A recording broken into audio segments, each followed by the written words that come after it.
Programang ito ay rated SPG. Striktong patnubay at gabay ng magulang ang kailangan. Maaaring may masiselang tema, lengguwahe, karahasan, sexual, horror o droga na hindi angkop sa mga bata.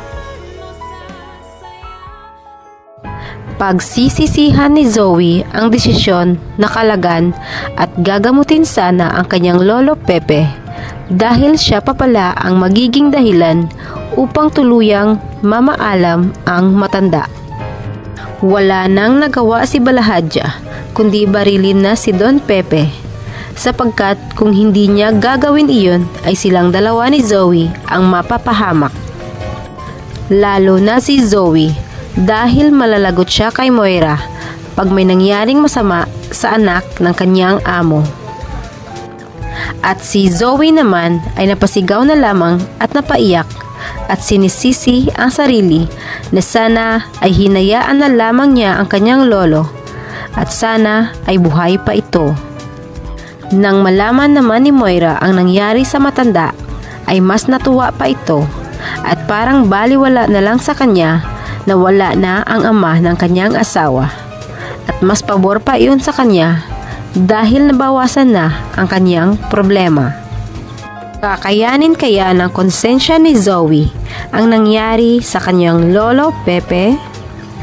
Kabilang banda, si Lynette pa ang sinisisi ni Doc Carlos sa nangyaring panloloob sa kanilang bahay dahil parang ipinamumukha pa ng doktor na ang pamilya ni Lynette ang may kagagawan doon. Nang sabihin ni Lynette na matagal na pala siyang sinusundan ng mga magnanakaw. Pinagtanggol naman ng babae sina Chang Susan at Josa at sinabing gusto sana siyang samahan ng dalawa hanggang sa makauwi ito. Ngunit dahil ayaw niyang nandoon ang dalawa ay pinauwi na lamang niya. At ibinalik kay Carlos ang sisi na kung sana ay hindi niya tinaboy sina Chang Susan at Josa, di sana ay walang pagnanakaw at pambubugbog na nangyari. Kaya napatahimik na lamang si Carlos sa mga sinabi ni Lynette. Habang si Doktora Enriquez naman ay hindi makapaniwala sa nasaksihan kina Lynette at Carlos habang inaatake ng mga magnanakaw. Hindi ito makapaniwala na nagawa ng lalaki na iwanan ang asawa nang makitang nalalagay na sa alanganin ang mga buhay nila.